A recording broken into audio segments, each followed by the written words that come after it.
नमस्कार, कंज्यूमर अड्डा में आपका स्वागत है। आपके साथ मैं हूं विपिन भट्ट और आज फिर से थोड़ी सी बात करेंगे आपके स्वास्थ्य को लेकर। और बात देखने में मामूली लगेगी कि सर्दी खांसी की है, लेकिन इस बार की सर्दी खांसी है वो थोड़ी जिद्दी है, थोड़ी चीठी है, क्योंकि ये जा नहीं रही है।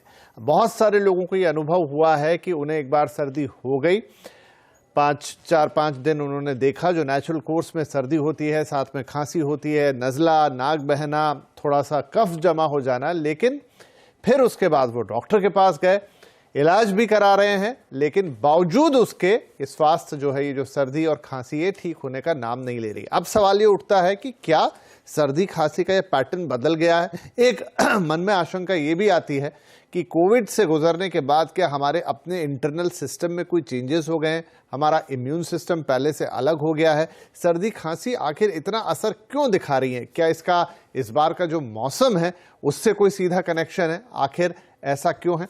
तो यही कुछ सवाल हैं जिन्हें आज हम लेंगे और उसके लिए हमने कुछ खास मेहमानों को आमंत्रित किया है। हमारे साथ कार्यक्रम में शामिल हो रहे हैं डॉक्टर विनय कांत्रो, senior consultant pulmonology, Apollo hospital. साथ ही हैं डॉक्टर शर्वरी दुआ, जो कि कंसल्टेंट फिजिशियन है मधुकर रेनबो चिल्ड्रन हॉस्पिटल की, और डॉक्टर राशि चहल, जो कि सीनियर क्लिनिकल डाइटिशियन है रोज वॉक हेल्थ केयर के। आप तीनों का ही बहुत बहुत स्वागत है। तो डॉक्टर विनी, हम आपसे शुरुआत करते हैं। जैसा मैंने कहा कि इस बार की सर्दी खांसी बहुत लोगों का ये अनुभव हो रहा, मेरा अपना अनुभव है, मेरे आसपास जो लोग हैं उनका अनुभव है, और हम काफ़ी लोगों से लिख पढ़ और सुन रहे हैं कि जो सर्दी खांसी अमूमन 3-4-5 दिन में ऐसे ही चली जाती थी, वो तो नहीं जा रही है। डॉक्टर से कंसल्ट करने के बाद, मेडिकेशन लेने के बावजूद भी वो पूरी तरह से खत्म नहीं हो रही है। क्या ऐसे केसेस आप भी देख रहे हैं, और अगर है तो इसके पीछे क्या कोई खास कारण है? जी विपिन भट्ट जी, मुझे यहाँ पे आमंत्रित करने के लिए बहुत बहुत धन्यवाद। ये जो आप बता रहे हैं कि सर्दी खांसी थोड़ी ज्यादा हम देख रहे हैं, जरूर हमने देखा है कि लंबी खांसी चल रही है, और बच्चों में भी कई वीजी ब्रोंकाइटिस के जो किस्से हैं वो सामने आ रहे हैं। इसके कई कारण हो सकते हैं, एक कारण नहीं है। एक तो हमारे देश में जो डायबिटीज लोगों में है, डायबिटीज अपने आप में इम्यूनिटी कम करने वाली बीमारी होती है, क्योंकि मीठा खून जो होता है वो अट्रैक्ट करता है कीटाणुओं को, उसमें वायरसेस, बैक्टीरिया, फंगाई, सब कीटाणु आते हैं। तो एक ये चीज है कि हम पीपल लिविंग विद डायबिटीज, यानी कि जिन लोगों को डायबिटीज है, पॉपुलेशन ज्यादा होने के कारण हमारे देश में बहुत ज्यादा है। वहीं दूसरी तरफ अगर हम देखें तो हमारी लाइफस्टाइल काफी खराब हो चुकी है। हम जो फिजिकल एक्टिविटी है वो बहुत कम करते हैं। तो फिजिकल एक्टिविटी यदि कम होती है तो इन्फ्लेमेशन की जो मात्रा है बॉडी में ज्यादा देर तक रहती है। कोविड के बाद जरूर हमने देखा है कि बॉडी की इम्यूनिटी में चेंजेस आते हैं, यानी कि इम्यून मॉड्यूलेशन जो करता है कोविड, वो जरूर एक फैक्टर हो सकता है। वो समय बताएगा, समय के बाद हमें पता चलेगा किस तरीके से पूरे जो बॉडी को झंझोड़ कर रख देता है कोविड। एक तरीके से जब हमने देखा कि सर से लेके पैर तक जो ऑर्गन्स होते हैं उनकी इन्वॉल्वमेंट होती है, तो जाहिर सी बात है कि इम्यूनिटी पर भी असर आता है। तो ये एक फैक्टर हो सकता है कि हमें ये खांसी ज्यादा मिल रही है, क्योंकि इसका कारण ये होता है कि हमारा जो सांस की नली है वो हाइपर रिएक्टिव हो जाती है।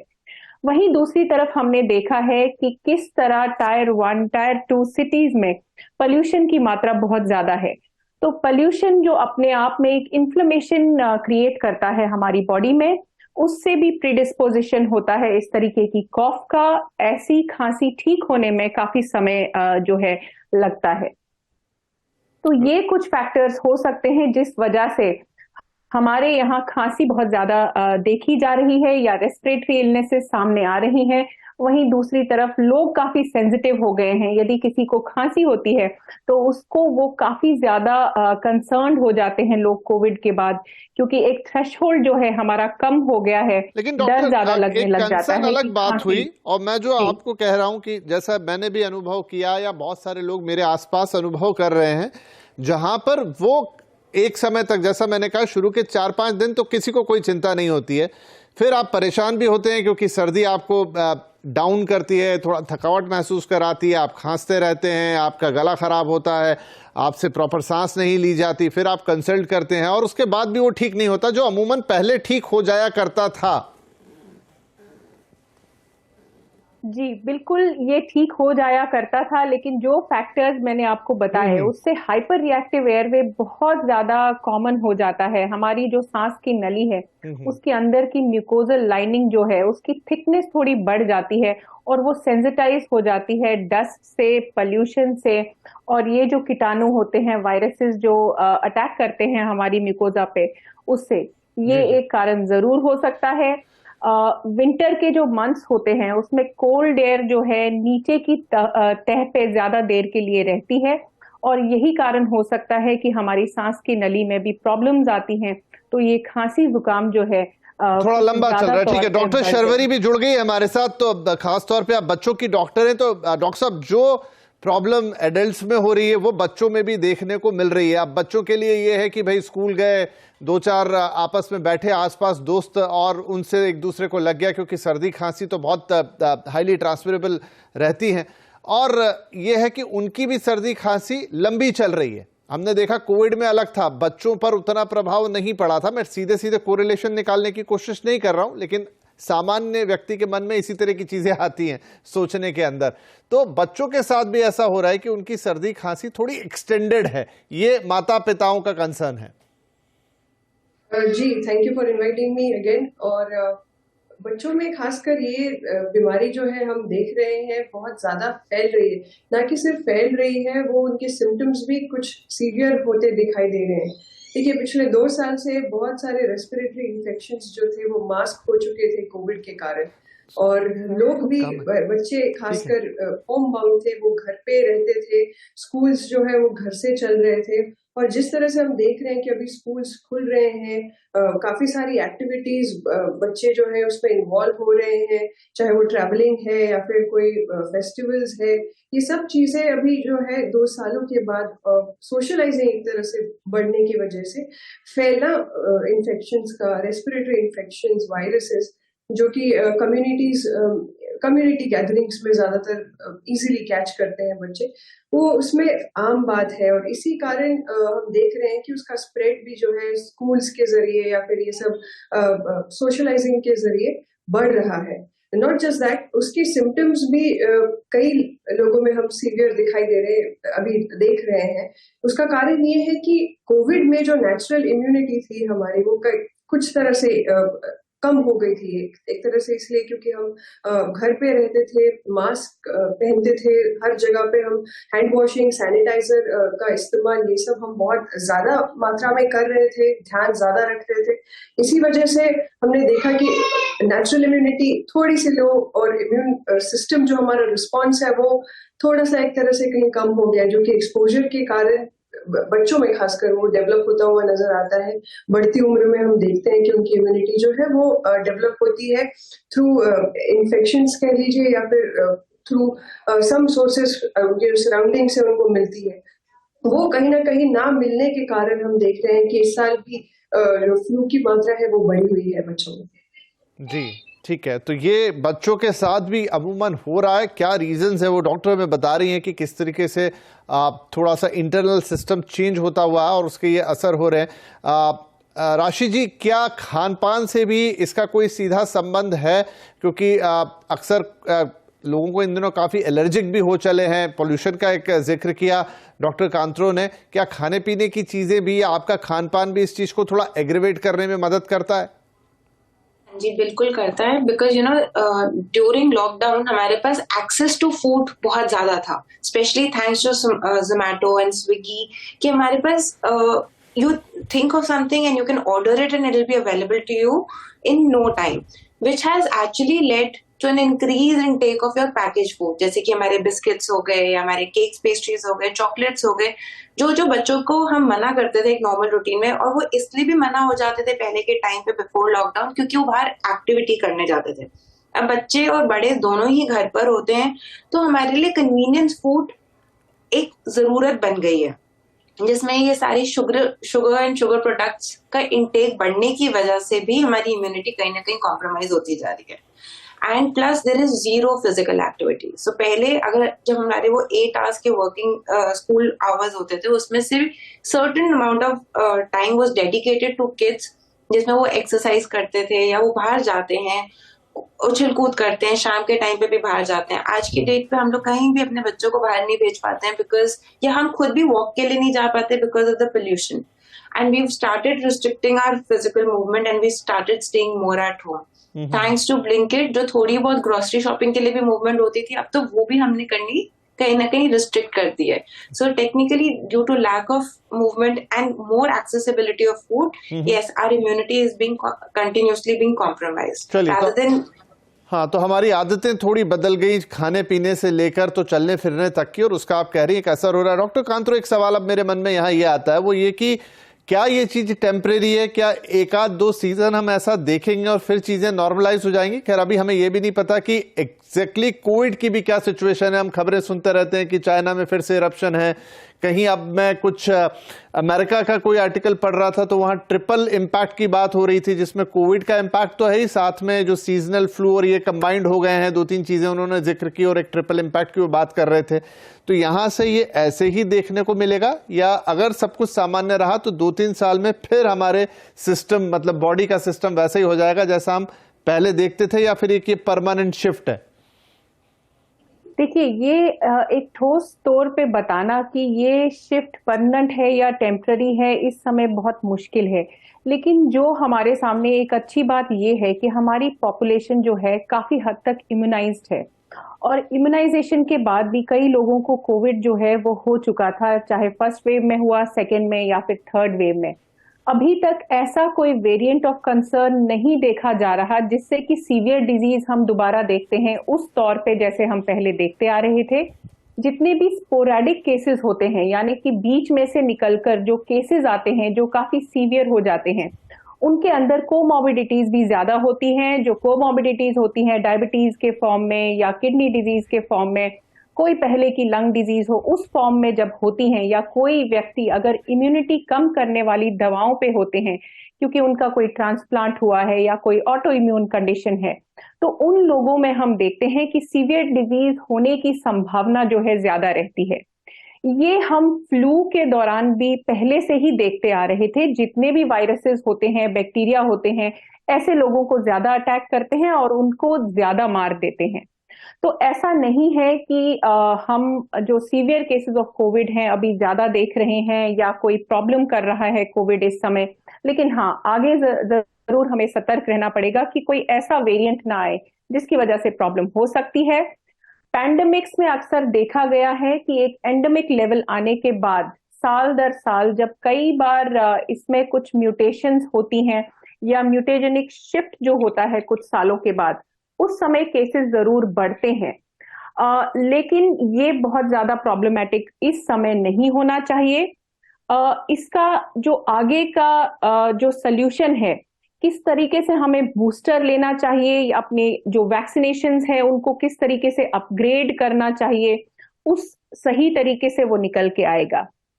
वहीं दूसरी तरफ अगर हम देखें, एक चीज हमें ध्यान में रखनी पड़ेगी कि पोल्यूशन की लेवल जो है वो दिन के दिन बढ़ती जा रही है. पहले हम सुनते थे कि मुंबई की जो एयर क्वालिटी है वो काफी हद तक बेहतर है बाकी शहरों से, लेकिन इस साल हमने देखा है कि मुंबई की जो एयर है वो भी काफी ज्यादा पोल्यूटेड है. तो जितना ज्यादा पोल्यूशन, जितने सालों तक हम एक गंदी हवा को अंदर लेते जाएंगे, ऑब्वियस सी बात है कि हमारे ऑर्गन सिस्टम्स जो ना केवल लंग है बल्कि बाकी ऑर्गन्स भी हैं जिनमें हार्ट, लिवर, किडनी आता है, जिनका काम होता है टॉक्सिन्स को बाहर करना, तो ये असर जरूर देखा जाएगा. इसी के कारण हम देखेंगे कि वीजी ब्रोंकाइटिस के किस्से जो हैं या फिर एस्मा के जो किस्से हैं, जो बच्चों में जो हम एस्मा देखेंगे वो शायद बढ़ सकती है. जी. यही कारण हो सकता है कि हार्ट अटैक की मात्रा भी हम अडल्ट्स में अभी ज्यादा देख रहे हैं. राइट. तो पोल्यूशन पे कंट्रोल करना हर लेवल पे एक नहीं, आपका बहुत सही पॉइंट है. Pollution is the biggest culprit at the moment, क्योंकि हमें ये भी है कि 2 साल से इंडोर रहने के कारण लॉकडाउन में रहने के कारण, थोड़ा आइसोलेटेड रहने के कारण आप एक्सपोज भी नहीं होते थे, बाहर पोल्यूशन भी नहीं हो रहा था, ना उतनी गाड़ियां चल रही थी, और अचानक से हम फुल्ली पॉल्यूटेड माहौल में फिर से आ गए, तो शायद बॉडी को एडजस्टमेंट करने में भी दिक्कत हो रही है। एक छोटा ब्रेक लेते हैं, ब्रेक के बाद अब उपाय क्या है। अमेरिका में तो लोगों ने मास्क फिर से लगाने शुरू कर दिए। जिस ट्रिपल अटैक की हम बात कर रहे थे, क्या वो प्रैक्टिस हमारे यहाँ तो पूरी तरह बंद हो गई, लेकिन फिर से शुरू कर देना चाहिए? क्या कोई उससे फायदा होगा? और आप क्या कर सकते हैं साथ में, क्या सुधार, क्या खान पान, कैसे अपनी इम्यूनिटी को बेहतर करें ताकि ये सर्दी खांसी जैसी मामूली चीजें शायद लंबे समय तक ना चले। एक छोटा ब्रेक, ब्रेक के बाद ये छोटे छोटे उपाय।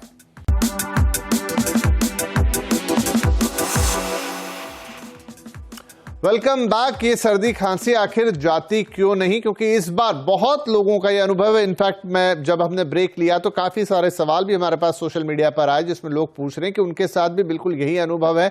एक बार नहीं, दो बार नहीं, चार बार वो डॉक्टर के पास जा चुके हैं, मेडिकेशन ले चुके हैं, लेकिन उनको सर्दी खांसी से निजात नहीं मिल रही, जबकि पहले ऐसा हाल नहीं था। ब्रेक से पहले इसके क्या पॉसिबल कारण है वो डॉक्टर्स ने हमें बताया। हमारा पूरा पैनल हमारे साथ है।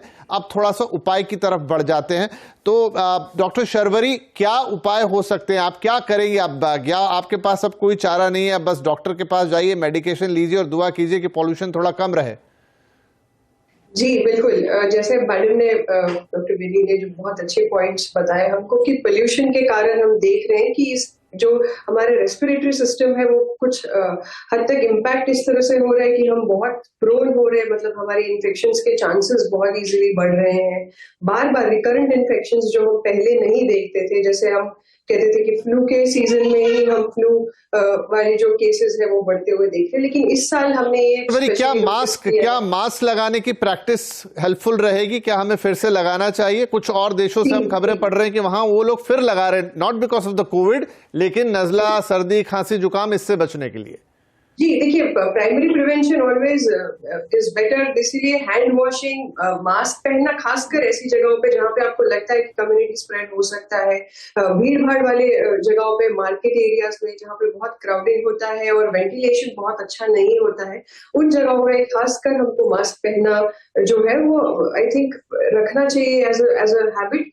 ऑल्सो हैंड वॉशिंग बहुत जरूरी है, क्योंकि हम कई सारी एक दूसरे से मिलते हैं, कई सारी चीजें छूते हैं, तो हैंड वॉशिंग भी एक बहुत जरूरी है। क्योंकि दिन भर आजकल लोग छींकते ही रहते हैं और उन्हें याद नहीं रहता कि वो छींकने में अपना हाथ इस्तेमाल कर लेते हैं, फिर वो अब पहले जैसा रहा नहीं कि सैनिटाइज कर रहे हैं बार बार या मास्क लगा रहे हैं। पर ये इंपॉर्टेंट रहेगा, अगर मास्क लगा लें तो सर्दी खांसी जुकाम से भी बचेंगे, पॉल्यूशन से भी बचेंगे, and in fact hand sanitization. Quickly Rashi ji, मुझे ये बताएं, बहुत सारे बड़े बुजुर्ग इन दिनों सलाह दे रहे हैं कि आप गर्म दूध पीजिए, हल्दी डाल लीजिए, उसमें छुआरा खारक डाल लीजिए। क्या इस तरह के घरेलू उपाय आपको एक हद तक रिलीफ दे सकते हैं? दे सकते हैं, जैसे कि हमने कोविड के टाइम पे भी देखा था कि हमारे को बहुत रिलीफ मिलता है। मगर ये जितने भी हम काढ़े बनाते हैं, एक तो इनमें जो जो हम इंग्रेडिएंट्स डालते हैं, जैसे कि तुलसी डाली या अगर हमने उसके अंदर अदरक डाला है, हल्दी डाला है, इन सब की मात्रा हमें बहुत कम रखनी होती है। बिल्कुल चुटकी भर हल्दी ही हमारे लिए काफी होती है। इंडियन खाने में तो वैसे भी हमारे हर खाने में थोड़ी हल्दी डलती है, तो ओवर डूइंग किसी भी चीज की ना करें। गर्म पानी पीने से हमारा जो फ्लेम होता है, हमारी बॉडी थोड़ा बेटर फील करती है और हमारे स्टमक के साथ ये जाके जो भी इतने सारी चीजों का मिश्रण पीते हैं, उन चीजों को वो स्टमक को बाइंड करता है, जिससे कि एसिडिटी नहीं होती और हमारी कफ कंट्रोल हो पाती है। इसलिए छुआरा या शहद का इस्तेमाल किया जाता है ये ड्राई कफ में। मगर अगर किसी को बहुत ज्यादा फ्लेम हो रहा हो या रनी नोज हो रही हो, उनके केस में हम कहते हैं कि आपको हाई प्रोटीन डाइट लेने की सख्त जरूरत है। ठीक है, जिसके साथ हेल्दी फैट्स लेने चाहिए। तो आपके सीड्स हो गए, जैसे कि हमारे खरबूजे के बीज, वो बहुत फायदेमंद होते हैं। हमारे पंपकिन पेठे के बीज हो गए और हमारे ये अलसी के बीज, इन सारी चीजों को अगर आप हल्का सा ड्राई रोस्ट करके घर में रखेंगे और पूरे दिन में 1 चम्मच लेते हो, तो आपको सारी एंटीऑक्सीडेंट्स, जिंक, मैग्नीशियम और ऐसी बहुत राइट। तो ये घरेलू उपाय हैं जिनसे आप एक हद तक अपनी सर्दी खांसी को न्यूट्रलाइज कर सकते हैं, कंट्रोल कर सकते हैं, अपनी इम्यूनिटी पे काम कर सकते हैं। और इनफैक्ट लेकिन हम ये भी कहेंगे कि अगर ये ज्यादा है और नहीं जा रहा है तो आपको डॉक्टर से भी जाके जरूर मिलना है, फिर वो आगे आपको गाइड करेंगे कि आपकी खांसी या सर्दी किस लेवल पर है, क्या आपको किसी टेस्ट की एक्स्ट्रा मेडिकेशन की जरूरत है। लेकिन जो बेस लाइन है, हाँ, अगर आप मास्क लगा सकते हैं तो बिल्कुल लगाइए, और लगा क्या सकते हैं, आदत तो हमें डाल ही चुके हैं, एक बार फिर से निकाल लेना है उसको बाहर और हैंड सैनिटाइजेशन का ख्याल रखना है जब तक ये 2-3 महीने सर्दी वाले हैं, क्योंकि इसी दौरान पॉल्यूशन जो इस समय बहुत बड़ा रोल प्ले कर रहा है वो भी अपने पीक पर रहता है। बहुत शुक्रिया आप तीनों ही मेहमानों का। आई थिंक आज की चर्चा से काफी सारे लोगों को मदद मिलेगी, क्योंकि यकीन मानिए काफी सारे लोग इस बार इस सीजन में सर्दी खांसी जैसी ही चीजों से बहुत ज्यादा परेशान है। तो आई होप कि आज का शो सबके काम आएगा। बहुत शुक्रिया आप तीनों का। Thank you.